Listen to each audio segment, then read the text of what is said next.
এবার world cup থেকে আপনি বাংলাদেশ টিম থেকে কি প্রত্যাশা করেন? ভালো কিছু, নাকি তার থেকে বেশি কিছু, নাকি তার থেকে খারাপ কিছু?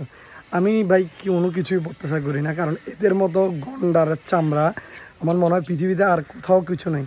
কারণ এরা পৃথিবীতে যদি একটা নতুন টিমও তৈরি হয়, মানে এমন দেশ যেখানে ফুটবল ছাড়া কিছু হয় না, সেখানে যদি একটা ক্রিকেট দল তৈরি হয়, সেই দলের সাথে বাংলাদেশ হেরে যাবে। কেন হেরে যাবে? আমাদের বোর্ড ঠিক নেই, আমাদের ম্যানেজমেন্ট ঠিক নেই, আমাদের নির্বাচক ঠিক নেই, আমাদের কোচ ঠিক নেই, আমাদের মানে বলতে গেলে আমাদের সব কিছুর মধ্যেই দুর্নীতি, অবহেলা। আর ক্রিকেটারদের তো বলতে হবে না, ন্যাশনাল টিমে ঢুকতে পারলে তাদের গায়ের মধ্যে চর্বি জমে যায়। তারা মানে খুব কি নিজেকে অনেক কিছু মনে করে, কারণ এমন এমন কিছু প্লেয়ার আছে যারা বছর 6 মাসে একটা করে 50 মারে, ওই একটা 50-তে তারা 14-15 ম্যাচ কনফার্ম হয়ে যায়। কি বলে ক্লাসিক ব্যাটসম্যান, খুব হার্ড হিটার ব্যাটসম্যান, কিন্তু তারা ওই বাংলাদেশের বাইরে গেলে কোনো কিছু করতে পারে না, এবং কি বাংলাদেশে